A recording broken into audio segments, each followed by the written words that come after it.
2, 1. Hello, everybody. Welcome to episode 2 of Sip and Spill. How is everyone doing today? We are going to cover the topic of situationships and how we feel the dynamic is of loving a black woman. Okay? So that's what we're going to cover today. I've got my amazing guests here. Like always, I'm going to allow them to introduce themselves. Go ahead, ladies. I'll start. My name is Jazmyne Brooks. You can follow me on Instagram at jazmyne.monique. It is spelled Jazmyne. I'm very happy that Taylor invited me again. And excited to be a reoccurring guest. Yes. I'm Calasia Haynes. My @ name is _Calasia, Calasia, and another underscore. I'm excited to be a guest. We go sip and spill, y'all. We go sip and spill. Okay, so we're gonna sip and spill tonight. But first on Sip and Spill, we've gotta highlight the wine. So once again, we've got another cheap college favorite. We have what do the beauty gurus do? Right? College favorite. You gotta put your hand behind it because is it being picked up? Is it in focus? Is it getting picked up? Let me put my hand obnoxiously behind it like this. But we've got the strawberry Moscato Andre accent on the E. Bougie. We've got our fun cups, our Friday fun cups. We've got our wine, and we're gonna be sipping and spilling the entire time while I pour myself a cup. It's a nice. Yes. A nice good size. A nice full fun cup. And so we're going to get started into our first activity. We were going to play a game, but after my class today, I kind of want to get into the conversation because I'm 99% sure we're going to talk longer than an hour. But we're going to do our best to try and get through these things because we have a lot to talk about. So the first being our hot topic of the day. And our hot topic is the Birmingham Civil Rights Institute. They recently decided to rescind Angela Davis's Lifetime Achievement Award. If you don't know who Angela Davis is, get a book. Seriously, and do better. Just read. But she is a lifetime activist. She has done so much for the community, so much for black women, so much for the women in general, the Black Power movement. Mm-hmm. She is the OG Black Panther. If you don't know who she is, just a little bit about her resume, but please look her up. And they rescinded, they took away her lifetime membership. And the reason that they denounced this is because she is and has been for a long time a huge person who does not support Israel or supports the occupation of Palestine. And because of her standings as a researcher, as a professor, as a woman, as an activist in that stance that she does not support Israel, they took it away. So I want to know, first question that I really want to just pick off of you guys' brain is just number one, what do you think, just the first thing that you kind of think of when you think of this decision? I am not really surprised because, the erasure of black women's contributions is a recurring theme throughout, all of society, not just American. But I really think that it's really a shame. She's done so much, not just for the women's movement, the black feminist movement, but in terms of criminal justice and prison reform, she's really been integral in that movement and making sure that those conditions are okay for people to be able to live in. And so I just think that there it is. Yeah, keeping her away from an exhibit or taking away her membership is basically cutting off a part, a lot. Yeah. Can you text Lauren and tell her I'm doing something? Thank you. Yeah, so especially within the black feminist movement, she was one of the first to speak up about things like women's rights, including abortions and access to birth control and things of that nature. And so because she has all these hands and all these larger movements and all these different contributions, it doesn't make much sense to take away that just because of her stance on that one particular thing. And instead of accepting people in their entirety and with their opinions and everything like that, I don't know, it makes me think differently about the museum in itself. Mm-hmm. What exactly are you trying to portray if you're going to take away such an integral part of black history? Right. I think the main thing was, just like Jazmyne said, all of the things that have happened with so many activists, why out of all of them, when there's barely any that have been recognized on this platform, take it away from this one?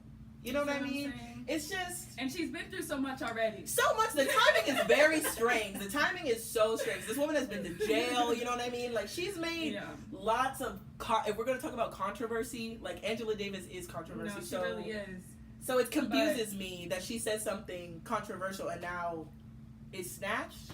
That I don't get it. They were waiting on it. Well, most definitely. They were plotting on her.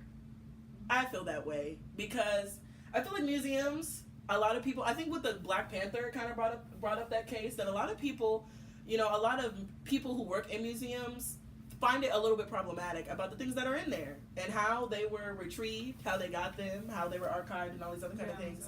So for a museum, in my opinion, to take out such a huge piece of history from... Like, for a museum to take away a piece of history, that's what I don't understand. That's the piece that's very strange to me. Yeah. And for it to be a place of cultivation, a place of audio, a place of history, and then they take it away. History. I feel like this would make a difference if you knew who was curating, like, this exhibit. And does that have anything to do with the reason why she was taken out? Like, is it a black man? Is it a white man? Is it a white woman? Like, I think that'd be interesting to know, and to know, did they give a statement as to why? The response to them, was that they have members who are Jewish. And for her to be a part of the institute, you know, means that she needs to, like, be respectful to everybody, or that, you know, those figures don't necessarily feel like she was tagging along with the rest.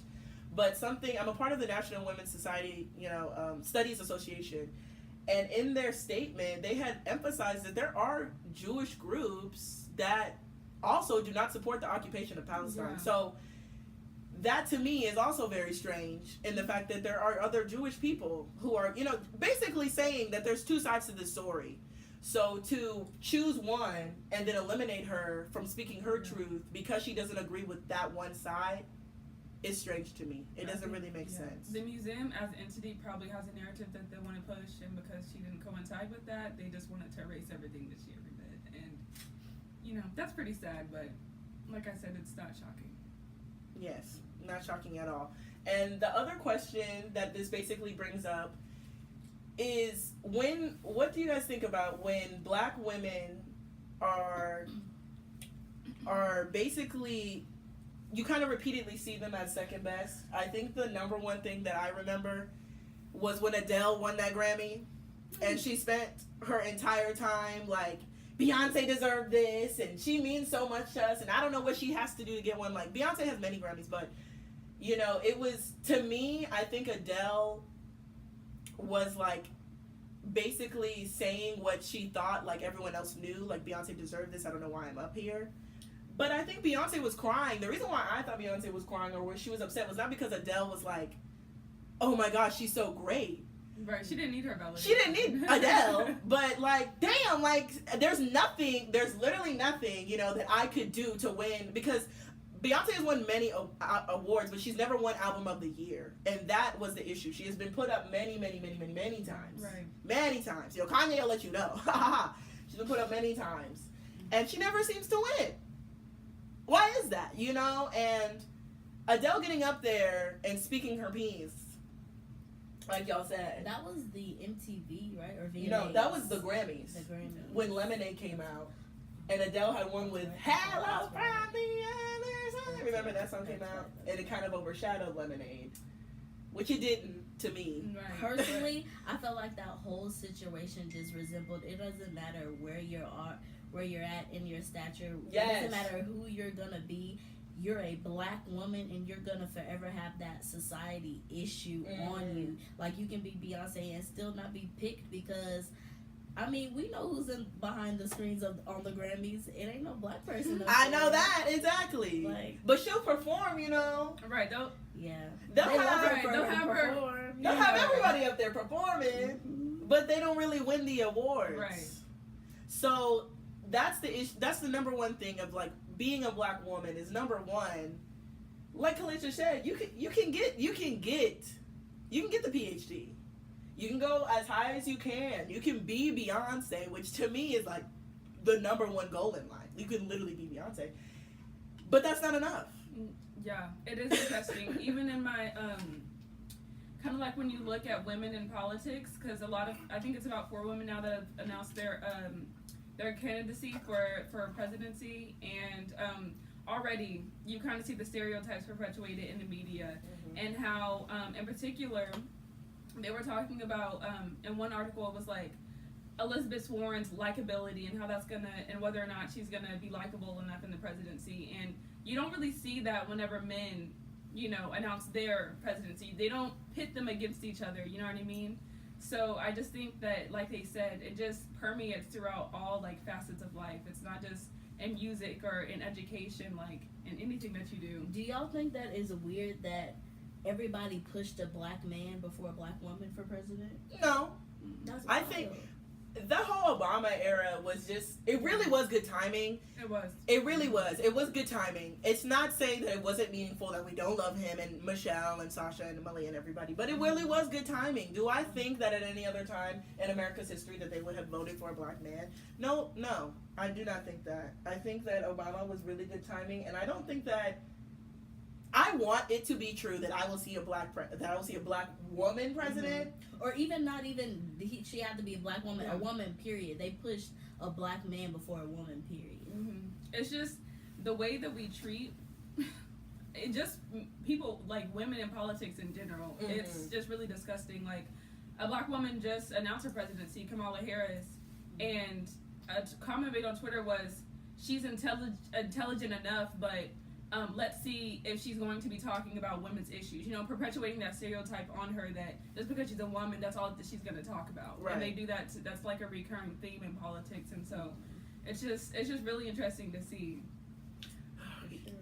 Definitely. But we're going to move past this topic and get to the first part, which I wanted to take 20 minutes on instead of 15, which is situationships. Okay. And what that even means. So situationships in this context means casual dating. That's what a situationship, or a situationship is something without a label on it. Something that you can't, like it's not something you can define. It's complicated on Facebook. That era. And so the first question is, as a young black woman, what are the societal ideas of casual dating, and how does that make it easier or harder for you in the casual dating pool? So it could be based on society, it could be based on your age, it could be based on where we live, but what parts of society in terms of casual dating? We have the Tinder era, we've got Bumble, we've got, I feel like casual dating is definitely boosted up in this generation. So what are what are the things you don't like about it and the things that you do like about it? I think people kind of just go in with these expectations as to like how you should be. And it's really just kind of disappointing and further like makes my hope in humanity dwindle. Especially in terms of like Tinder and things like that, like, or just let's say any form of social media that allows me to get messages.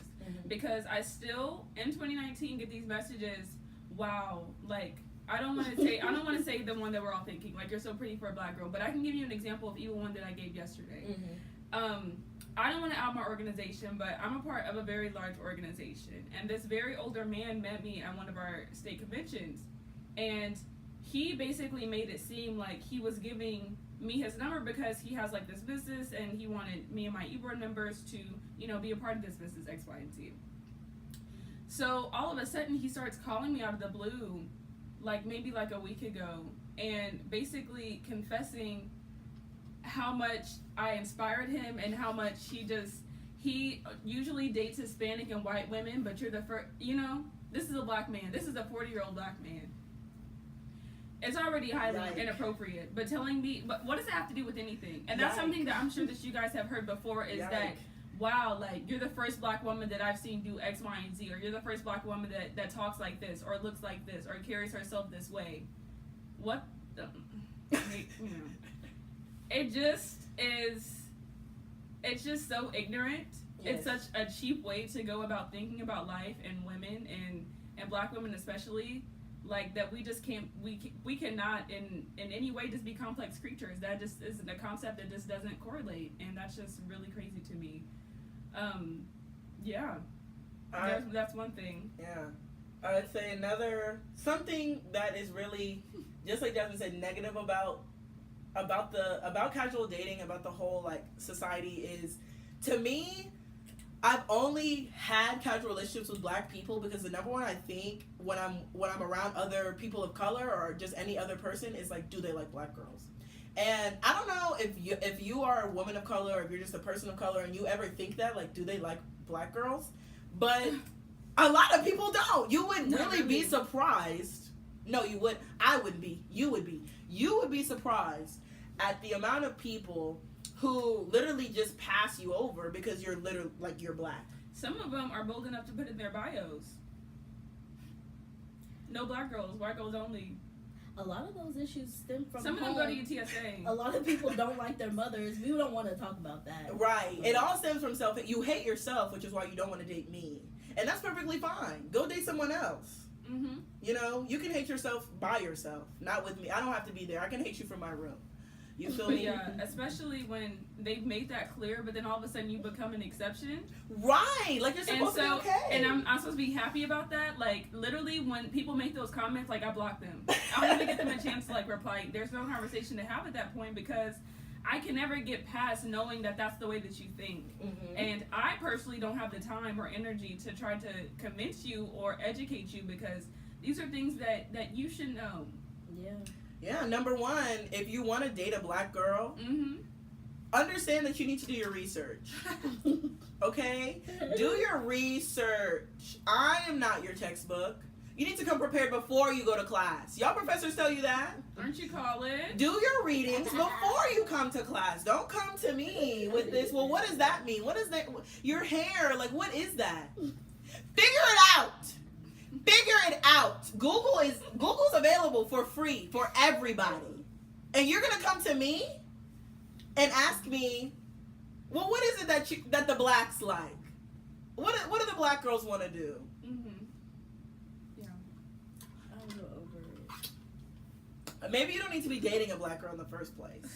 Maybe you should go back to your research and figure that out. So then that brings me perfectly to our next question, which is, as a woman, especially as a black woman, when someone asks you to go on that date, do you ever think, I may die? Oh. I won't come back after this date. Or when you say, I'm not going to go on a date with this person, you have to think about your safety. Go ahead, Calasia. I was just going to say, just like if it was with y'all for me, I get in a group message and y'all have my location the entire time. I don't know them. If you're a man and you do that, leave that in the comments because I want to know if men do that. Mm-hmm. But that's sure.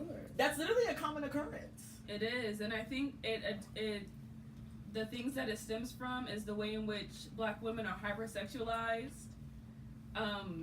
These ideas of how we're supposed to be, and this idea we're supposed to be extra promiscuous, and I mean, there's nothing wrong with that. I'm definitely pro-ho, but you know what I mean? Yeah, definitely pro-ho. But the issue with that is, you know, with sexism and all these other things, how that all correlates together, and men thinking that they have this autonomy and power over women, and that translates into people going missing. Black girls in particular going missing. And as we have seen with the whole R. Kelly situation, people don't care and they don't listen. They don't care! And so that's why we have to go the extra step of making group message and sharing our location with our friends to go on a date. Just to go up the street, you feel me? You know what I mean? Let's not even get into, a black woman accused herself of rape. Oh, it's not true. Okay. Let me just cover this. The only reason you think rape is funny is because you've never been raped. Yep. I don't know who has been raped and thinks it's funny. thinks any part of it is funny. From the beginning to the end, it's a traumatic experience. And only people who haven't been raped think it's so hilarious. It's funny. And black women, if you don't know, are the most at risk. The most. And then when it happens systematically over the course of years with piles and piles of evidence, we still bop into ignition. Hey.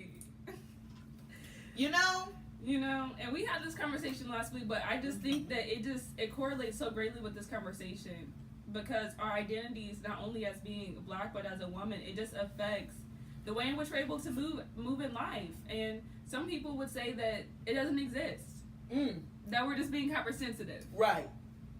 That what I have in my head that I literally experience is made up. And that's just crazy. It is crazy because people believe it. And that's really the messed up part of it. It brings on to the next question. So you're a young woman, you're thinking about casually dating. And by casual dating I mean this is the next question. Casual dating, what does that mean to you? Does that mean there's goals for marriage? Go ahead. I noticed that you put on there goals for marriage or people like date for marriage and stuff like that. I think some people do. I think that's a little extreme, really, because if you're just dating someone, you just want to be in the moment, and whatever happens, happens. But I think even before getting to that, some people don't even really date to get in a relationship, so not even let alone marriage. Some people want to date and have everything and get everything as if they were in a relationship, but don't want any titles and just want to date. I think that's something that should be discussed beforehand, because if you don't even want to move on to being boyfriend and girlfriend, that's cool, but we're not gonna play house, we're not gonna do other things. If you want to just date, let's date. Don't people need to learn how to stay within their boundaries. I think there is a lot of boundaries upon dating, and then where there's a next step, there's other boundaries, and then if y'all want to go further, there's new boundaries. People just need to understand there's limitations to when y'all evolve, as as anything has a ship in it. That's just I would say, in my opinion, in terms of casual dating, I'm not looking when I'm casually dating someone, I'm not looking to marry them, but I'm very much I'm not gonna cancel out my options, if that makes sense. I mean, I don't go into, like Calasia said, I feel like it all goes down to communication. That's really all it is. We're both adults. And if we want to move forward, just speak up and let's, like Calasia said, agree on that. But my issue is when you're blatantly not trying to move forward and the other person is not minding that at all. To me, when I casually date, it's usually just to get the experience, to go out, to be cute, to hang out with someone else. If I want to have sex, that's the other reason I'm doing it. But we're both two adults at the end of the day. We can communicate and we can figure out what the boundaries are, just like Calasia said. But if we've already done that, if I've told you that this is, I don't want to move further, or I really want to figure out how this is, consistent communication, how this is going. But I think the issue with that is some people think that communicating with someone means that you like them. Bro, why? But I think that too. I'm glad you said that. Why? What's wrong with consistent communication? What's wrong with saying, okay, if you want to be bae, just let me know. Right. Don't think I just tell some. I see how you move, and I just feel like we're both on the same page. Don't feel, nigga. Just say what you need to say. Say what you need to say. I thought we were on a. You stop thinking. Don't thought. Just say it. I'm so tired. I'm done. I think that's a huge misconception. I think people think that. I think also being pretty helps. Yeah. Anytime you're literally speaking to someone and you're attractive, people think that you like them. Don't know why that happens either. Because men are entitled, or because people in general are entitled. Let's talk about that for a second. When I tell y'all, I have so many unopened DMs in my message, and when I tell y'all, people get violent and aggressive when you don't want to talk to them. These are people y'all know. If I don't like you and you're ugly, then you're ugly and I don't like you, and there should be no conversation after that. And if you're going to continue to harass me, then I can tell you that. But I think that people also need to know how to take a message. So if you message me, let's just go ahead, if you message me 10 times, there's been no response whatsoever. What does that mean, girls? Anyone with common sense? What would that tell you? I don't want to talk to you. Wow. And so that doesn't mean that after you finally figure that out, that you come my messages to talk about what the fuck you on and what's wrong with you, what's been going on. Don't ask me all those questions because it has nothing to do with you. It's your fault you don't like them. That, you know what I mean? Like, honey, the butt hurt men. Woo. They get really upset. They also get very upset whenever you don't play into their ideas of, like gender roles. I'm not a big fan of getting the door open for me, or people going out of their way to make sure you're standing on the right side of the road. Like, I think those things, like, that's nice that you want to do that, but I have had men like get upset that I don't want them to do it, and that is not okay. It's very scary. It's scary. Y'all think that we're lying about, but I'm telling you, we can't make these things up. Not at all. Yeah. Not at all. And it's weird because y'all let it happen. Like, I don't know what else to say, but we as a society and men in general, It's getting hot. like nobody be talking to nobody. I could be at the mall with these two women, right? And we're all, the ball. many times this has happened. All three of us are walking together, and they hound. They parent.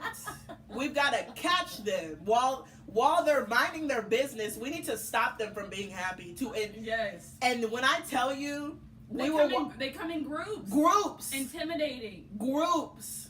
20 of them. There's 3 of us here. You can't even split up our holes between the many of you. Y'all gotta stop that. Y'all gotta chill. Or when it's one woman walking, and you all congregate towards her.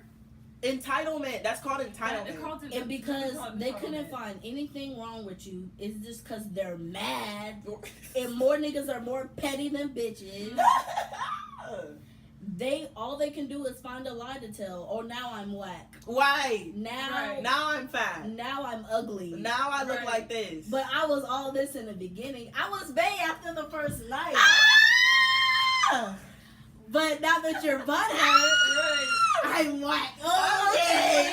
It makes sense. It makes sense. You know what I mean? Like 2 and 2 make fish. You feel me? Anyways. Like, okay. Let's move on to the next question, which is, so why, how much do you believe, oops, we already went over that. So what do you like?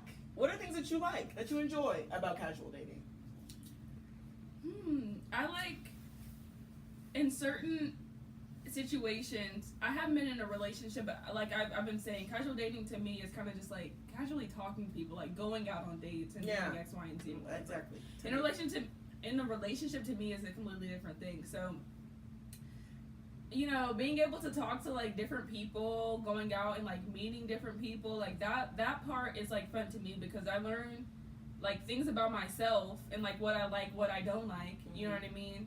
And just like that whole like aspect of like, getting ready and like, going on dates. Like I think like that to me is like fun, and that's something that like, I don't know, is like consistent throughout like whatever age you're in. Like you get excited whenever for sure. we're in that phase. That's definitely a phase for me. I think it's just so sincere in the beginning, and you're just figuring out who each other are, and it's fun. It's not too much wrong can happen. It's really the only thing that just gets messed up about it is when like we keep saying, is the communication stops with it, or the other person really doesn't know the true intention.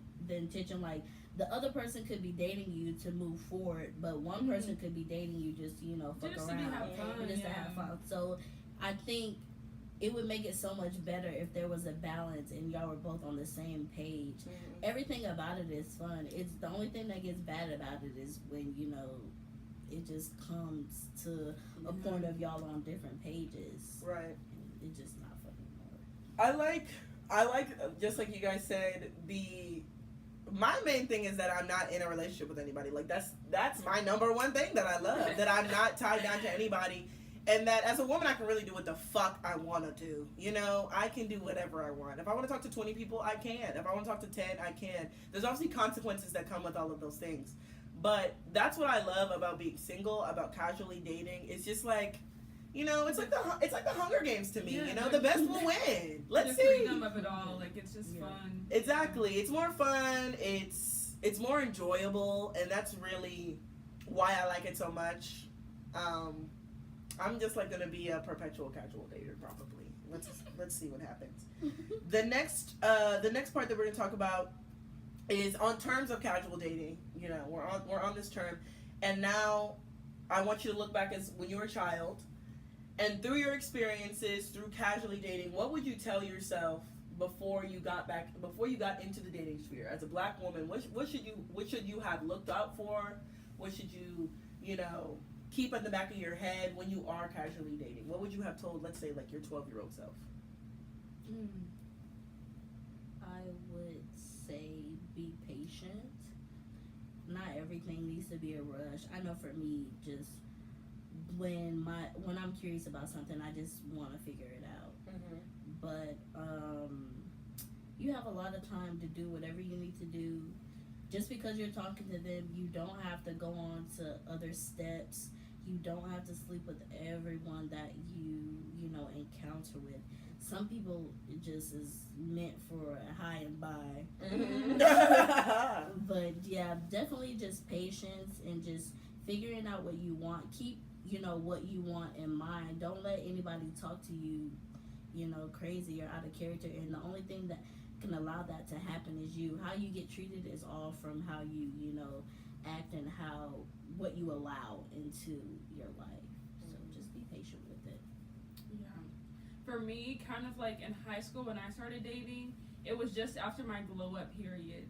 And so I think because I was just so excited that people were like into me and like talking to me finally or whatever, I just allowed so many things to pass and was just so passive and like, you know, the way that I am now, like having values and boundaries and all those types of things, like I'm not saying all those things were out the window, but I definitely allowed things to happen that I shouldn't have because, you know, I really didn't know what I wanted. Like I was just dating just to date or just talking to somebody just because, you know, they were into me, and you don't have to do that either. You know what I mean? Like if you don't want to spend your energy with that person, if you don't want to spend time with that person, spend your time. Like you don't have to do that.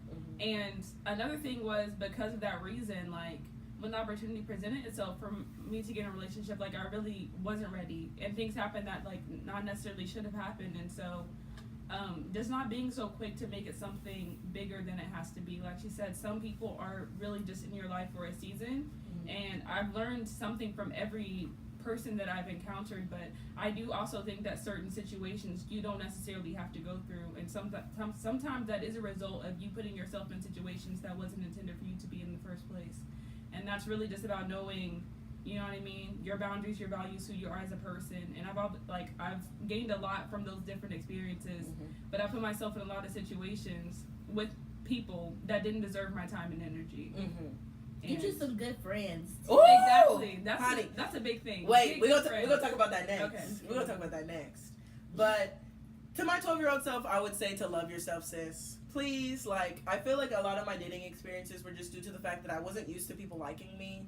I never really was happy with my body image or how I looked. I never saw myself as attractive.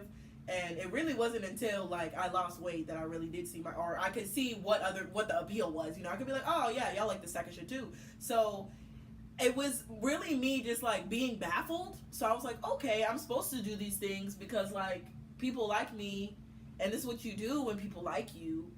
But that wasn't what it was. I just like Jazmyne, like I literally did not have the experience to say what I did and what I didn't like, what I did and didn't do. And sometimes I like to tell women, like, if your mother was in the room, would you be proud of yourself? You know what I mean? Or if your daughter was there.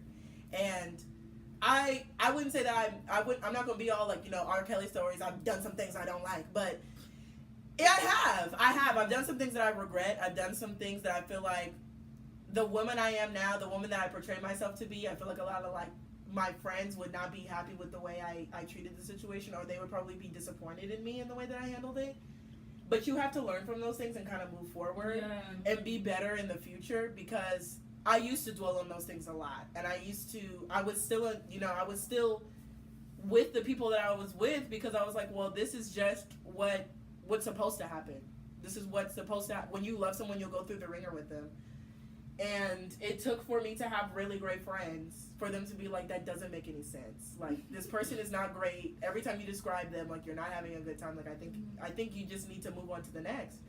And it's hard. It really is. Mm-hmm. That's the other thing I tell my 12-year-old self. It's hard. Like, you, as a woman, I feel like in society, we're made to, like, be so like enamored when someone likes you and feel like we're supposed to like fix somebody. Yeah, like you want the fantasy. Submissiveness is just kind of the natural perspective of but why, you know what I mean? You need to question why that is, why we as women feel the need that that's the first thing that we should do.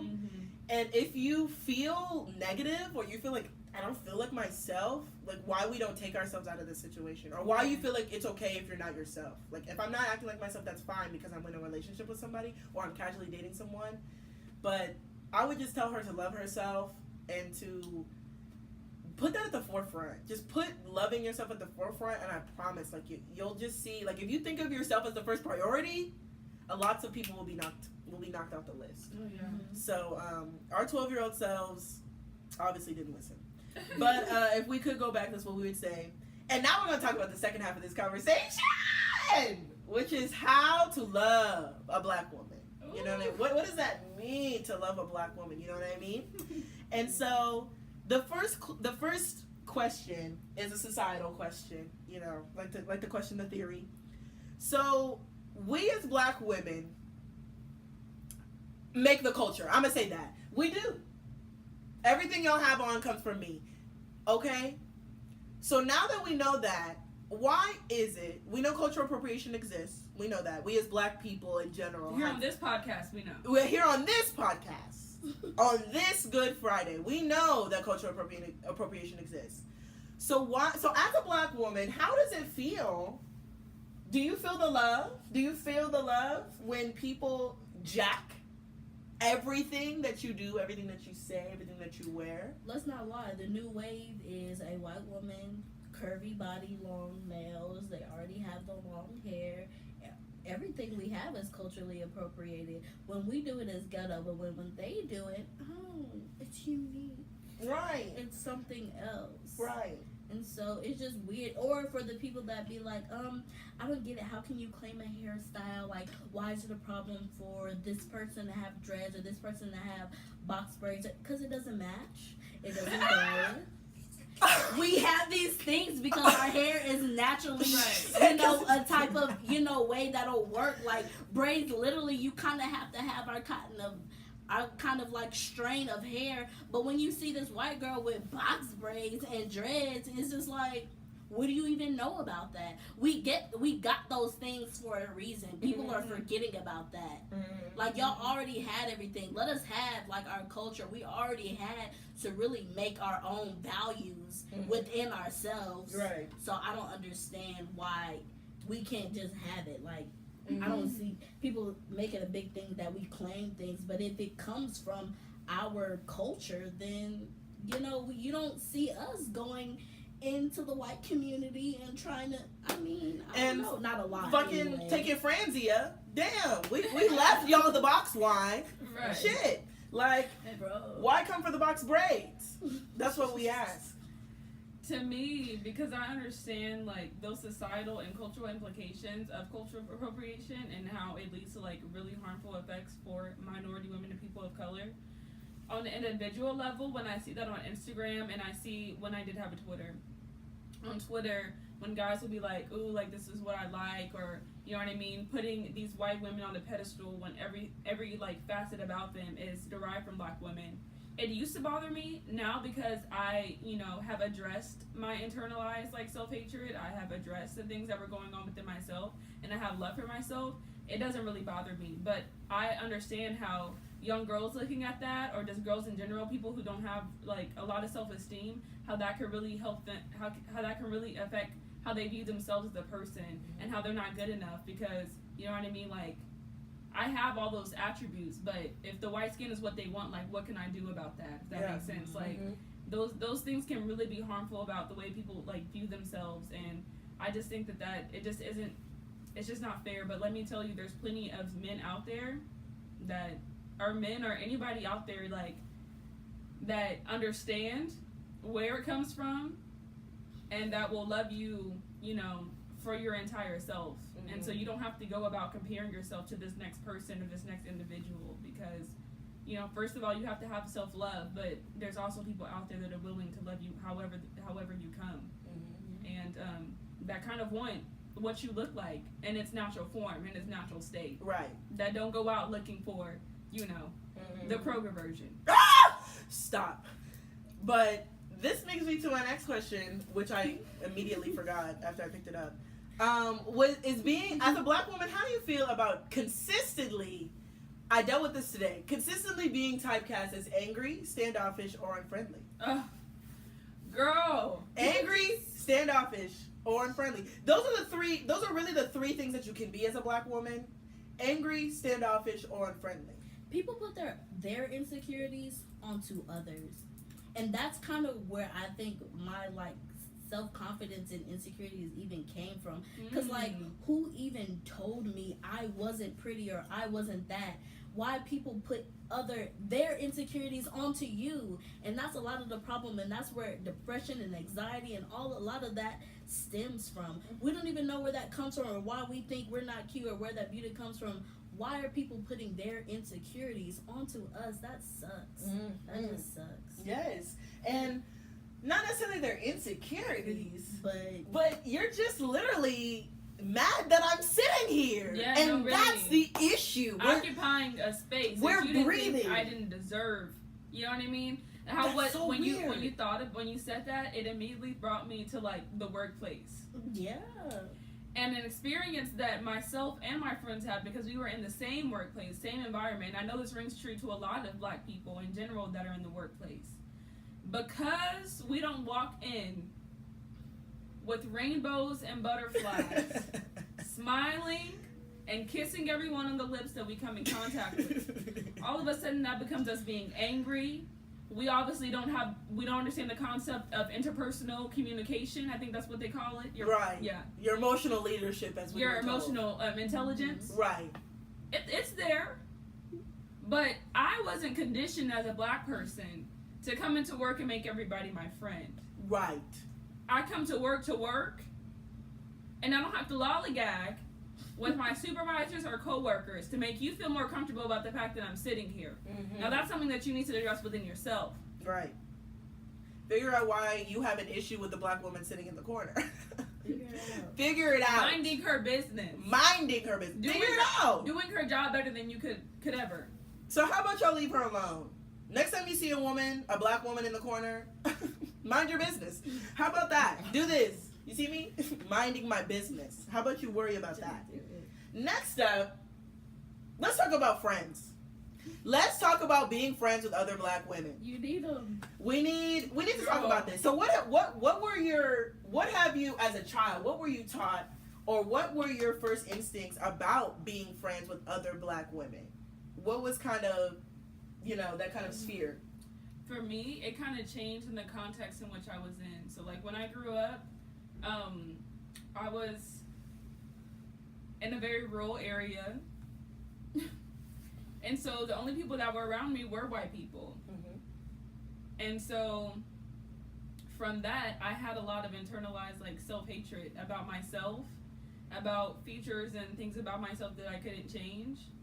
And so when I grew up, those things kind of manifested itself into, honestly, being kind of discriminatory towards, like, my own race and, like, being demeaning towards other black women and trying to police the way in which they acted and things of that nature. Obviously, now I have grown from that. I've learned from it. But definitely, like, in middle school and elementary school, I definitely went into that thing of lying about saying that I was mixed to try to fit in with other people. I would go, my mom would put my hair in twist, and by the time I got home, I would have taken it down, like, and it, of course, it didn't look nearly as good as it did when she did it, but because I wanted my hair to be straight and laid down like everybody else's. Oh, yeah.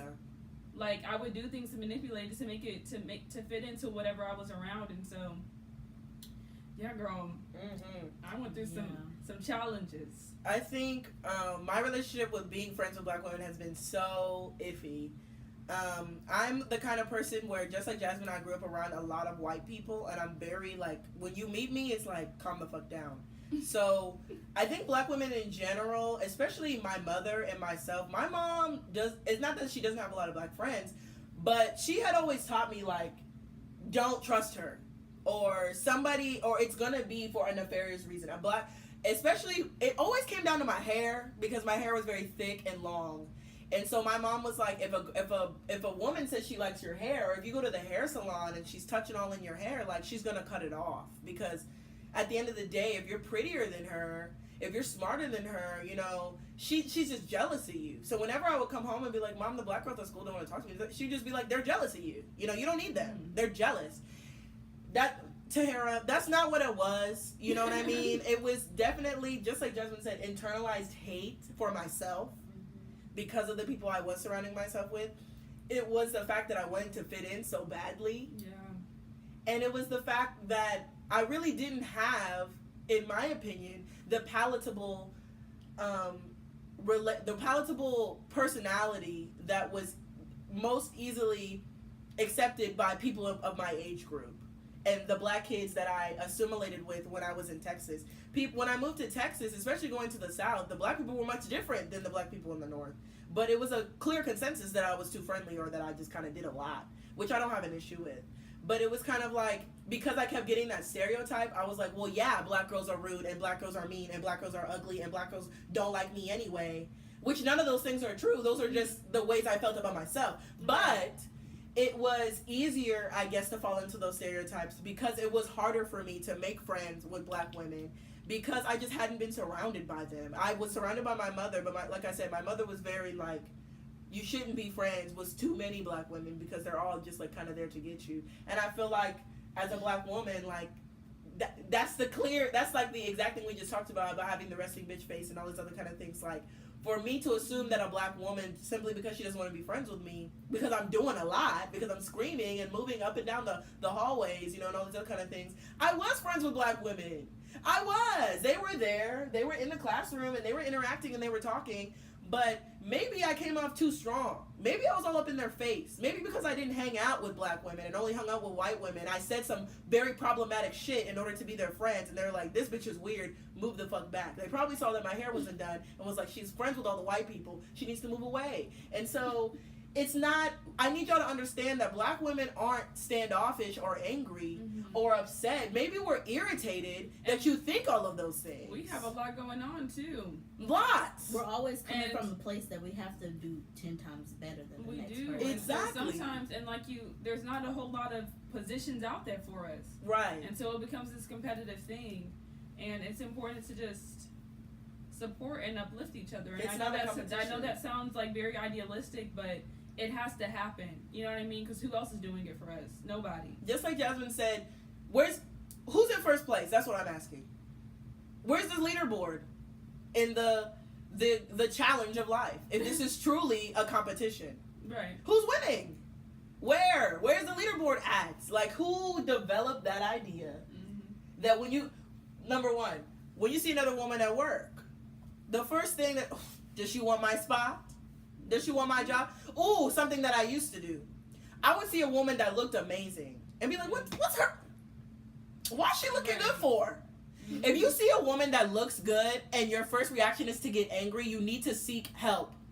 Yeah. Seek help. Or another thing, something that I've put up with is, why are we not excited, especially when another Black woman is doing well or has an accomplishment? Why is people's first inclination is to get angry and to get jealous and try to find ways to tear her down, and try to find things to tear, talk about her ankles because you can't figure out what else to talk about. You know what I mean? Like, there's too many barriers. There's too many systematic barriers. There's too many societal and cultural pressures for us to be the ones to tear the person that's doing what they're supposed to be doing down. That doesn't make any sense. It's no reason for us to hate each other the most. We should be the most, ethnicity, especially as Black women, to lift each other up. We as Black women know that we get teared down the most. Mm-hmm. It's just sad that we get teared down the most by another Black woman. Yeah. And that's really the messed up part, which brings me into my next part, which is, so what are some lessons, you've learned from having Black friends, from having Black girlfriends? From your other girlfriends, what have you learned? What are lessons that you learned? You need them because, like we were talking about earlier, when you're in situationships, relationships, even they can contest to this. Like, when you're friends with other people, they have either been through an experience that you might are going to experience, or just everybody's situation is different. And it's really great to have someone looking on the outside into the situation, because you being in the situation is a little different. Your views are different. You're gonna speak about the person different, and just the whole situation, you can be kind of one-sided. Where as far as your friends who know you, just not even having to take their judgment wholeheartedly, but just listen to what they're saying, because they really honestly have your best interest at heart. If they're your friends, you should know that they're just looking out for you. And if I didn't have them as being a friends, especially going into the dating pool, which I've never been in a relationship, so I don't know about a lot of things, they were able to look at my situation from the outside and realize and tell me, hey, this is not really you. This is something that could be above you, or this is not something that really looks good on the outside. You're in the inside, so you're doing something, but on the outside, since you don't look good, they're gonna tell you if your hair's messed up or something. Like, everything with your friends, you should be able to hear the straight, honest truth and not get upset about it, because at the end of the day, they have my best interest at heart. For me, just having girlfriends in general, like, from high school and like elementary school, I don't really have like strong relationships with any of those people. I don't consider them my friends. I don't talk to them on a consistent basis. And so me, after high school, one thing that I wanted to do was create meaningful relationships with people and like do my best to try to maintain those connections. And what I found was that I just happened to get Black friends. Like, it wasn't something that like I sought out to do, like it just happened. But what I found was that it was just something unlike I had never experienced. They're going to understand things that other people weren't. I was able to have conversations with them that I would never have been able to have with people that I interacted with before. And that's not to say that those people aren't good people, but they're never going to be able to understand the things that you've gone through. They're never going to understand those complexities in the way that another Black woman is going to understand.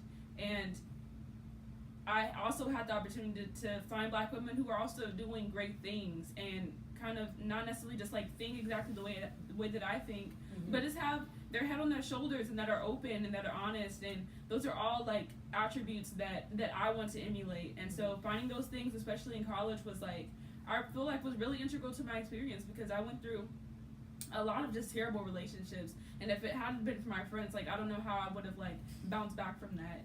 And like it's just so important to find at least just one. Right. My mom was so happy when she found out that I had Black friends. So because real it's so important, because like Bro, just her real. as a Black woman, she understands that struggle, and you know what I mean. When you have somebody that understands that, it just it helps a lot. It does. I think I attribute Black women to saving my life in many different ways. Like, you being a Black woman need other Black woman friends, because if you look at the world through the perspective of a Black woman, you'll know the motherfucking truth, and I can tell you that. A lot of y'all don't know what goes on in this shit, and I fucking know because I'm a Black woman. I had an experience happen to me today at UTSA, and the chair of the communications office wanted to look at me and tell me that he didn't know who I was. What are you doing here? You know what I mean? And these are experiences that happen every day, several times a day. And it is exhausting to be a Black woman and to have people staring at you, or to have people thinking that you're negative or that you're mean or that you're bad. A university that you pay money for. Yes, at a school that you pay money for, in a society that you just want to live in. And so you need to find other black women so you can be like, girl, yes, he was blah, blah, blah. Or I was in the store and this lady started following me. Or I was blah, blah, blah. Like, you need other black women to do that. And in one of the books I'm reading, it's called Eloquent Rage by Brittany Cooper. She emphasizes the importance of homegirl interventions. That's what she calls them, homegirl interventions. And that's when your bitches get you together, when they get you the fuck together. She attributes being a black feminist because black women are like, that's wrong. Don't say that. Don't put that out as if that's what Sojourner would have said. Don't put that out as if Harriet would have did that. Don't put that out as if all of the amazing black women that came before us would vouch for what you said. Don't talk crazy. Don't sound like an idiot. And that's what all of my friends have done for me in little and slight ways. And I've taken those lessons, those small things about, you know, talking too often, talking out of turn, finding different friends that I want to find, you know, the people that I associate myself with, relationships that I've been in, things that I've literally been in, like, man. So it's important to have people who actually experience life different ways than you do, but still have the outlook that you do, which is being a black woman. These black women, you know, that I'm friends with are all very diverse and all do many different things and have many different interests. But we all have that thing in common that, you know, on the totem pole of oppression, if we're going to play Oppression Olympics, I'm definitely winning that. Okay? So we can talk about it there. So what does it mean to you when you love, or to love, a black woman in general? What does it mean to you to love? What if you could preach to somebody, if you're going to love a black woman, what does that entail?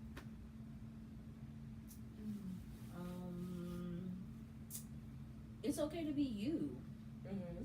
Don't fall into what society says or the misconceptions. We're back! I guess we'll wait till one person pops back in. Bitch. They're eating it up. It's good. Okay. We were talking about loving black women, right? Mm-hmm. And then, okay, cool. We're letting your followers know that you studied a live video. Okay. Kayla needs to get an Instagram. Huh? You need to get an Instagram. What would I post?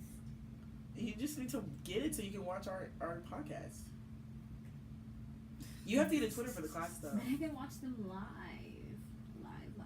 But you just can come over here and sit in the closet Live. every time and I'm not watch even that. in the closet. Check it out Friday.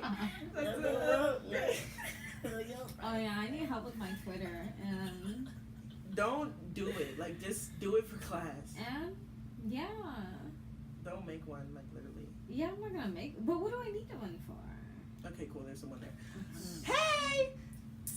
So we're gonna wrap. We're gonna continue to talk about what we were talking about, but we're gonna wrap it up. Mm-hmm. But the question that we were on was how, if you could say, you know, or preach, how could you love a black woman? What would you say?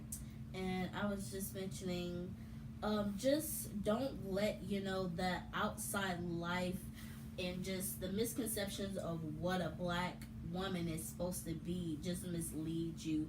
I think you really have to take the time to understand who you are as a person, and that's where, you know, where you gain as a person. Because I honestly wish that, let me tell you something, because black women are a force to be reckoned with. Whoop. If black women knew the power and the strength that they had, oh my Come God, on! our freaking ethnicity as women would be undeniably, we would be unstoppable. But because not everybody has the mindset of I'm great, it's just hard to just get there. It's challenging, but you really have to work on it. But it definitely doesn't take a day. You're not gonna know who you are as soon as you know, come into being. It's gonna take time. You want to figure out who you are. Like, it's gonna take time, over years, months, whatever. It's just gonna take time. But everybody's great. You're great, especially as a black woman. You're amazing. Sorry, I'm guessing. For me, loving a black woman, whether it's your friend, whether it's your significant other, a family member, is just loving her in every facet, in all aspect of how she comes. So If she wants to wear a weave, let her wear a weave. That doesn't make her any less a black woman than a person who wears her natural hair. So, you know what I mean? Not demeaning somebody because of the way in which they talk or the way in which they carry themselves or the way in which they choose to move throughout life. Really just understanding the societal and systemic barriers that she has to face every day, and understanding that really plays a part in the way in which she's able to move. Understanding that, you know what I mean, I'm not angry, I'm not upset, I'm not this terrible person that people make me out to be. I'm coming off as I'm a complex person just like anybody else. And so just understanding that, and understanding that as a friend, as a family member, as a sister, as a cousin, as a whatever, like, those are all really important things to be able to properly support them. And if you truly consider yourself an ally, you'll understand those complexities, and not trying to put us into this one little box and talk about us as though like we're this specimen that you're like, I don't know, studying or something. Like, we're actual human beings. We come in complex ways like anybody else. And just understanding, really, like, when we have a win and we have a victory, like, it's just that much more like exciting because of everything that we have to face. And instead of trying to downplay that and like silence us, how about you like be happy for us, or do your research to understand like why we're so excited about something. I would say in loving a black woman, just in all facets of the word, is that it's not necessarily a task. I don't know who told you that. It's not difficult. It's none of those things are true. All it takes is for you to be a communicative person, for you to accept her complexities, for you to accept her intersections, how life is really coming at her, you know, from 1,000 different angles. And so it's important, if you're going to love a black woman, to take that into consideration. I think the perfect example for me is my mother. And learning how to love that woman has been so hard, because she's very, not mean, but she's just very, you know, there's lots of things that she does that I just don't necessarily agree with. And learning to love her means that I have to learn to love every part of who she is, because she's been through a lot. Things that she never asked for, things that just happened to her because of where she's from, because she's a woman, because she's black, because people think they can take advantage of her. And she's hardened so much from being 50 and having to deal with people treating her any kind of way that they want to treat her. And so now she's very adamant and very, I'm going to do this and you're not going to treat me this way because this just isn't going to happen. And I look up to her in that way, because there's so many black women that I know that are like that, which is why we have that stereotype of being angry or being, you know, opinionated or just talking too loudly or whatever the case may be. And it's because we need to share our experience. We need people to know that you're not going to fuck me over. You're not going to use me.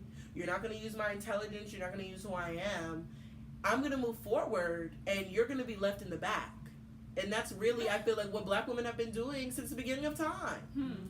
And so to love a black woman means to get on the winning team.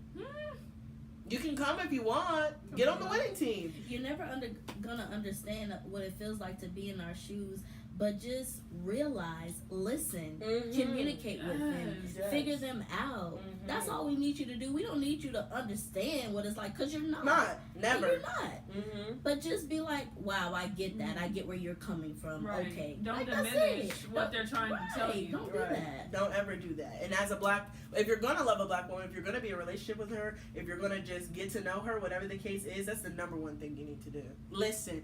And don't talk over her. Use your ears, because I didn't even call you a bitch. Oh my God. So the last, or the kind of the way to wrap it up is, black women are very complex. Very. Depending on the situation, depending on the context, it's all going to be different. And so you can't want the hoops without getting the attitude. You can't want the skin tone without getting the neck roll. You know what I mean? Being a black woman means it comes with all of that. You can't want my creativity without taking the pain. You can't want my beauty without understanding what I have to go through when people look at my face, or when people don't even want me in the room, or when people are afraid of me. And that builds a very strong person. Going through things like that or having to experience that, it builds you as a person. It definitely does. And being a Black woman is truly a complex experience that only few, the few, the proud, the brave, the Black women, have the privilege of being able to experience.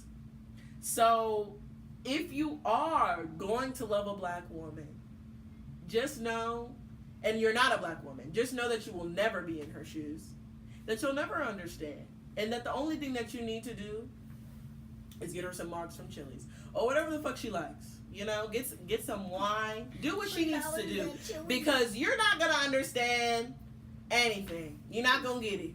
And we're going to try, as for 40 years, or not 40 years, for hundreds, thousands of years, we've been trying to explain the experience, but it just seems to be going. We could get barely into the suffrage movement. Barely! That was quite just got able to vote, you know what I mean? So, just a few years ago. What you need to do is understand that we go through a lot happens to us. Yeah. There's a lot of people who want to hurt us. There's a lot of people who want to tear us down. But at the end of the day, I'm going to still see you with these box braids. Best believe. You're going to still be asking me for the tutorial. Best believe. And you always going to be asking us where we got our shit from. Best believe. So we as Black women, we're not going to be mad at y'all. You know, we want to be on the winning team too. That's why we're here. You know, it's hard to get on that level. So we want to thank everybody for being a part of this podcast, for hearing what we have to say about loving Black women, about hearing the truth about loving Black women, whether you're in a relationship with them, whether you're our best friends with them, whether you're thinking, I need to get into this Black woman hemisphere. You really do, but watch yourself. Don't come in too hot. Might have to take you out. Dip on your chip. So, not too much dip on your chip. You're gonna fuck yourself over. So, do you ladies have anything that you want to add into this conversation, or one last piece for the people in terms of loving a Black woman? One way to summarize what we kind of talked about today. We ended kind of strong. I know we did it strong. You can't top that. Let's not even. I'm We dead. spit hot fire. I'm so upset. We did it extra. The last piece is to love each other. Is to love us and to love other Black women. Please support my friends. Go ahead. Please say your Instagram, your social media, what you have going on. Please. Yes. So actually I don't have a Twitter. My Instagram is at Jazmyne.Monique. JAZMYNE.MONIQUE. I'm releasing my website in a couple of weeks. So yeah, go ahead and give me a follow and continue to support Taylor and the Sip and the Spiel. We're talking about great things. So let your friends know. We can watch and listen to things for hours on end. So take an hour out of your day to get something of sustenance. Yes. For me, again, at _Calasia_ or for my photography page at Calasia Haynes. So I am a media enthusiast, basically. I am all over the place with my creativity. I do photography and videography, but I also am, an independent business owner. I have my own online site. So, girl, I do anything from skincare, healthcare, home care products, whatever you need, I got you. Yes. Just let me know. Yes. But yes, we're winning this year. Don't let nobody tell you you're not winning this year. All dubs, all 2019. So in terms of me, keep up with Sip and Spill. I'm going to try, we have been recording this entire thing, so it's going to be released via podcast on many different platforms. I'm going to release that via my social media, so keep up with it. We tried to record it on the camera, but the UTSA library really fucked us over. So, unfortunately, no, the battery was dead when they gave us the camera. How dare they? But it will be available. I'm going to try and get this video off of here and make it available on YouTube. I do have another YouTube video coming out tonight, just kind of as a way to, boost myself twice. And please continue to keep up with my website as well as my Instagram, which you probably already know because you're already following me. So keep up with all of that greatness. We want to thank you once again for being a part of Sip and Spill. Thank you for coming. We had an amazing conversation, and I hope everybody has an amazing and safe night. If you guys have any suggestions for what we could talk about next week, it's going to be every Friday around this time. So go ahead and let us know. Thank you so much for coming, and have a good night, guys. Good night, guys. Bye. Ooh, what did the YouTubers do? Ooh, ah. Oh, I hate that.